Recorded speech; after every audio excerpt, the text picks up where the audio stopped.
Hello everyone, my name is Civ Extraordinaire, and welcome to an exciting new Let's Play as the Khmer, or the Kumai, or the Khmer.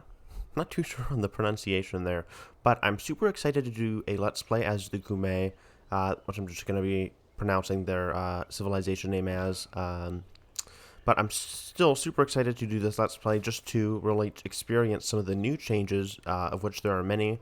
That was added by the final, at least in my speculation, the final Civ 6 update.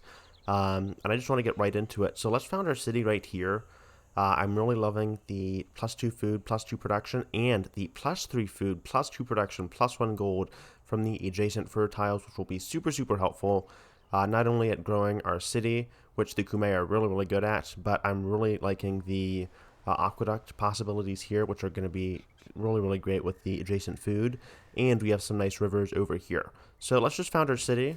And I think I've even included some new frontier passives with this map. So I just want to experience Portugal and see how they kind of interact with the game, as well as some of the earlier new frontier passives like the Maya, who also received some changes. So we have the river of Tonle San, and I think we're going to be exploring and trying to grow our empire. So we got to explore the south first of all, and just see how we kind of see what we've spawned onto. Actually, I have the this is the fractal map if you guys are interested, but I am using the detailed maps mod. So this fractal map may look a bit atypical compared to some of the other fractal maps that the game likes to present. I've actually had a few resets with this civilization before. I'm liking this one so far, but you never know. I've had some really bad desert and tundra starts. Like, I've had one where I was sandwiched right in the desert and the tundra as the Khmer, which is unfortunate because, as you know, or as you may already know, the deserts and tundra, you cannot place farms on them unless you're Canada. So just really, really sucky, especially desert. So let's get a scout. I think we already have a scout, and he's going to be using... he's going to be used, rather, to explore some of these goodie huts. And I think maybe we want to, I don't know, go for an early settler just to see. We have a lot of land around here, so I'm really thinking might be a good idea to grow some early pops here. Okay. So we've discovered a goodie hut, and that has granted us a builder, actually, which is going to be super helpful as the Khmer, since we want to get farms up early. One of their new bonuses is that they get additional faith, just like from everywhere, from 10 pops, from aqueducts, and from farms. I think if they're adjacent to holy sites. So really we're going to be having tons of faith, although I do see some desert over here, which is unfortunate, though we may be able to work around that. I'll have to see. But we do want to use the Void Singers later on just because they have so many powerful abilities, especially with Melody. And I think we're going to go ahead and take Magnus. One of the reasons is because I don't want to lose pops. The Khmer are good at building a huge city, or at least huge cities. Huge cities. But it is still kind of a weak civ early on just because you need to set up that infrastructure. So, let's just explore this jungle. We do have some rough terrain. It's going to be reducing our movements. But I think I'm going to still be saving this builder just for a little bit later on.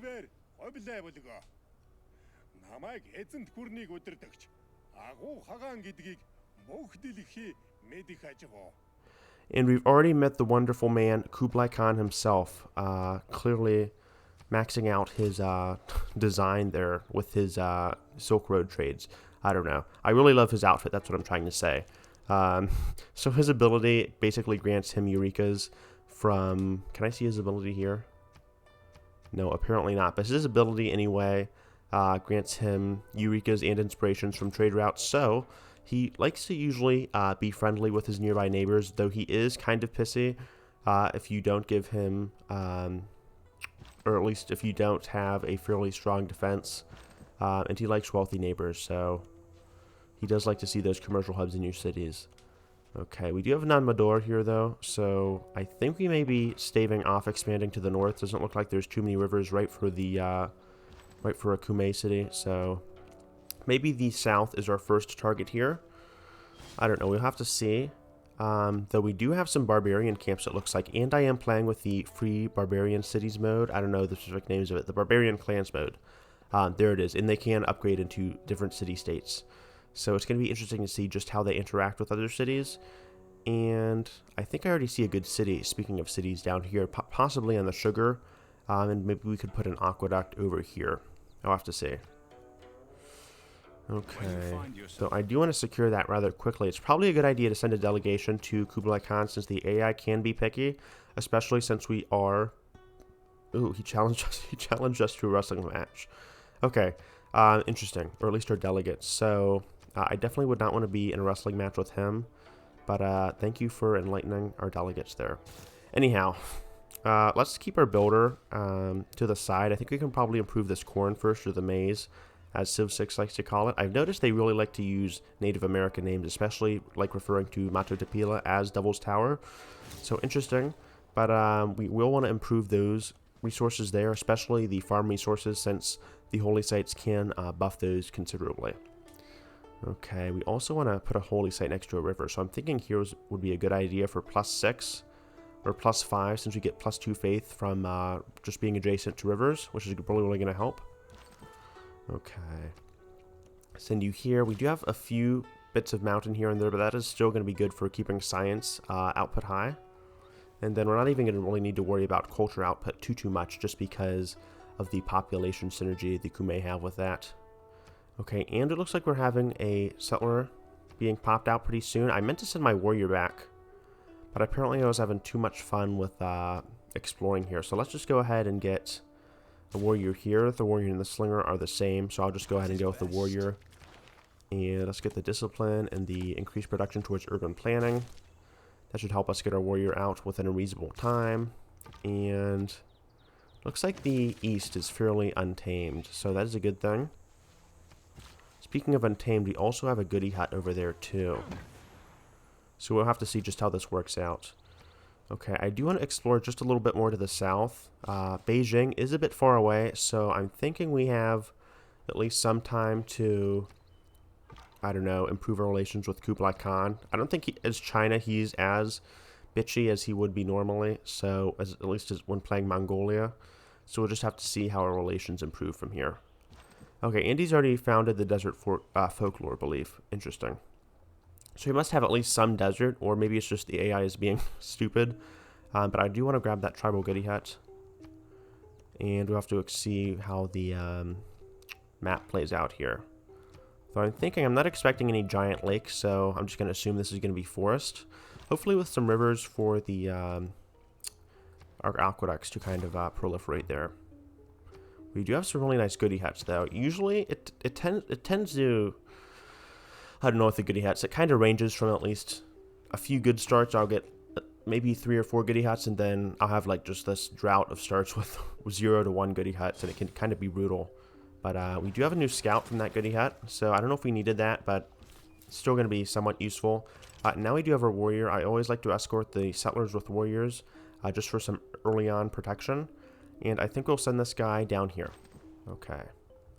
Send this warrior. I don't know if we can take that camp out. Depends on whether or not a slinger is stationed there. But I do want to put my guy back in Angkor Thom. Okay, maybe we can even go for another settler, actually, while we're at it. Looks like we got some money from that goody hut, which can be good, especially if we want to buy some builders in the newer cities, just to set them up. Okay, since we don't have aqueducts immediately, it can be harder to get a population going as the Khmer just early on. Okay, and we have another goody hut. Man, we are really blessed with the start here. So it is a spearman. Glad I didn't send my warrior up here. We'll have to see how this progresses. But I'm happy with the start so far. I'm really loving the jungle.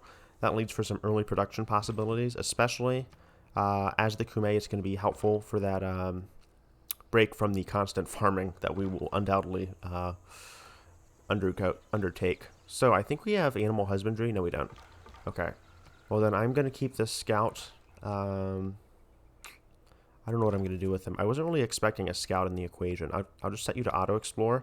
But I do have, actually, let me just highlight this. We do have the option to pet the dog, which is definitely the best part of the new update here. So I'll send you over here. We have a volcano, actually. Interesting. And volcanoes fertilize nearby tiles for those of you who didn't know.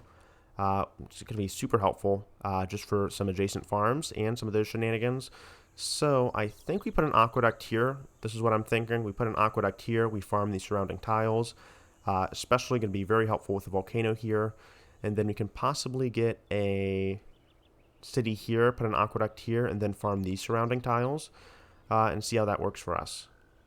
I don't know if I want to put an aqueduct right here next to the volcano. That may prove to be a bit hazardous, but we'll have to see. Okay, speaking of seeing things, though, I wonder if he wants to be friends. No, he has enough friends. Okay.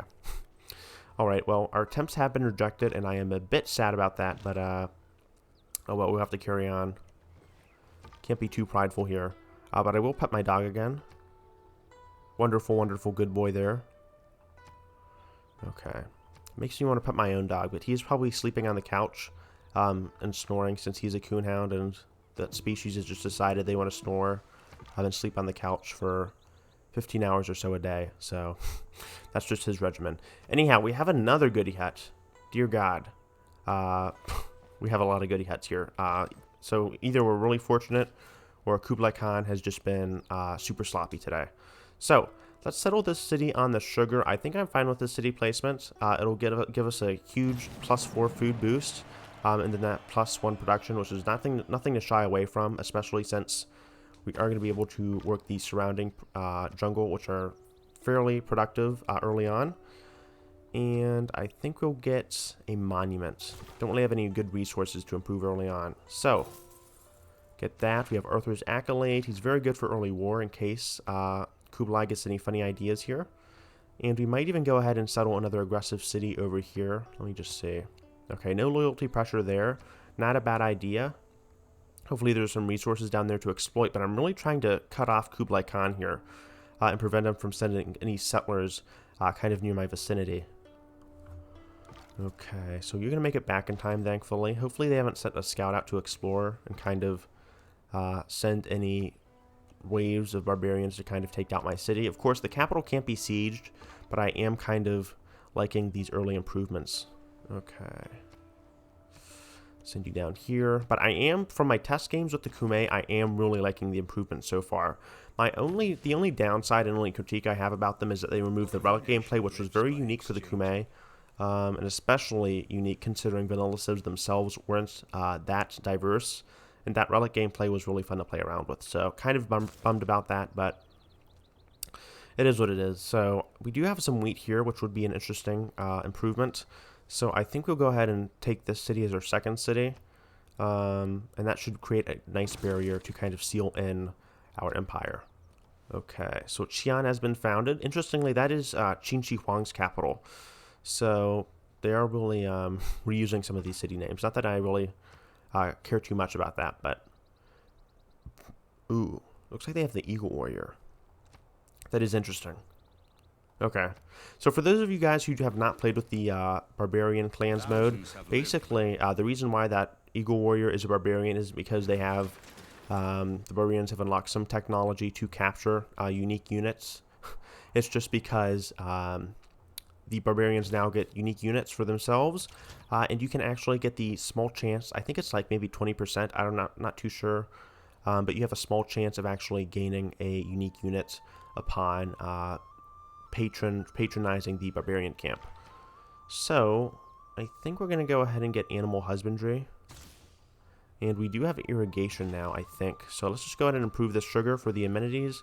And that's going to help with our population since we are growing fairly quickly. We already have 4 pops and we're at like turn 30, so that is pretty impressive. Let's just get a trader and we can send that to the city of Kompong Sve. And I want to see what the Chinese are up to over here. Okay, it looks like he's sending that guy over there. I'm not too happy about that. But we will improve this, and that is our last charge. So... 4 food, 2 gold, pretty good. Gonna help with buying out some early military units, especially if we want to buy out some cheap units from this camp. Though they are gonna be naval units, so that's not gonna help too much. Okay, I kind of want to block this guy in, so I hope he's not settling north. If he is, that is gonna be a problem because I do want to settle this city here. So I am hoping to block him. Thankfully, there's a barbarian there to kind of help us. Though I'm not too sure how fruitful our plans will be. Okay, maybe he just settles on that jade. Who knows? Though that is a bit too close to the capital, I think. So we'll have to see just how that goes. And there is a barbarian, of course, kind of giving us some universal karma there.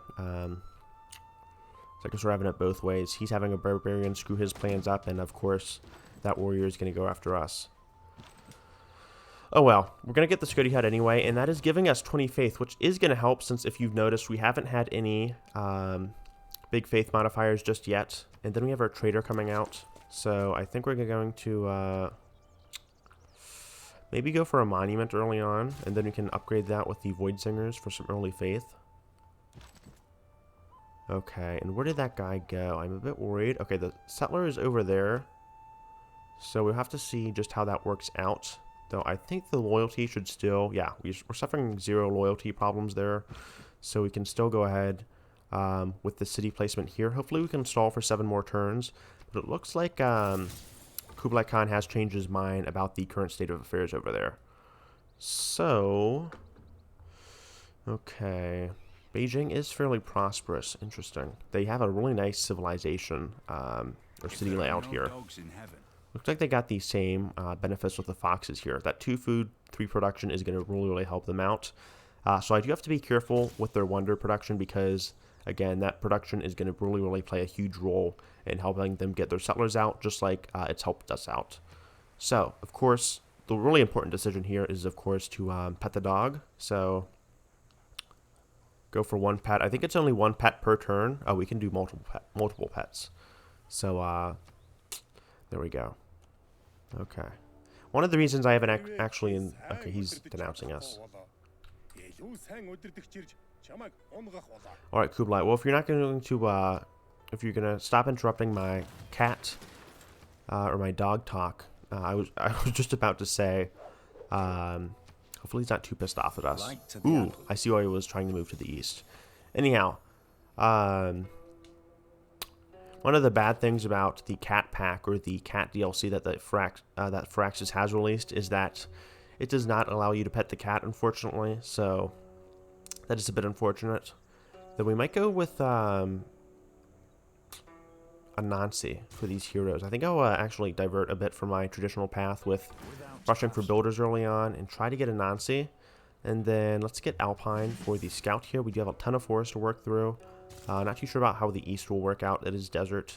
But I do want to improve the surrounding resources after we get a Nancy out here. Okay, so how is the east looking? Okay, a bit deserted, no pun intended. Or at least devoid of resources. Though it is nice to see we have a... Look at... Oh, that is really good. We have a ton of free resources just hanging out here. So I'm going to love improving that stuff. Oh, yeah. Looking nice. Really nice. Okay, so we actually, surprisingly, somehow made it to the east. Now we're going to settle this city here. And we won't suffer any loyalty problems at all, which is super nice. I think in the meantime, I'm also going to steal some of Kublai Khan's nearby resources. So let's just do that with a Nazi to kind of give ourselves a leg up. And maybe I'll call that an end to the episode for now. Okay, what do we want? Let's go ahead and get a builder, and by the time we're done with that, I think we'll have a few resources to work around with. So that'll help with our production, since I do want to get that stone up and running. Not too productive with the floodplains just yet, since it hasn't flooded too much. But now I know where the Eagle Warrior is coming from. Looks like these are the Sand Snake tribes. So, we can hire an Eagle Warrior. That actually might not be a bad idea. Let's go ahead and do that. And that's going to be really helpful. Just to, where did that spawn? Right over here. Just for a cheap, not only a cheaper free unique unit that really kicks ass, but also to help escort our next settler. So let's found the city. What is it called? Bhavapura. And set our warrior to fortify. Okay. Send you over here. Looks like there's some free terrain up here to kind of settle. And I think I'll call that an end for today's episode, actually. While we're still working things out with the Chinese. I don't know if he wants to declare friendship just yet. Oh, he does. Okay, well, thank you. I guess I'm the Prince of Friends. But, anyhow, thank you guys so much for watching. This has been Civ Extraordinaire, and I hope you're liking my gameplay so far. I think I also intend to do some Mapuche gameplay later this week, since they did win the poll. So I thought it'd only be fair to do some Mapuche gameplay, though the one reason I am kind of hesitating on that is because I already did a Mapuche Let's Play, which you can check out in my playlist or in the description. So I did feel that it would be kind of mean to rob you guys of that. So I am doing some Mapuche gameplay on the huge TSL Earth map if you want to check out my stream. But I should have that up along with the Khmer gameplay. So thank you guys so much for watching, and I hope to see you guys later. Alright, this has been Civ Extraordinaire. Have a great rest of your week. Peace.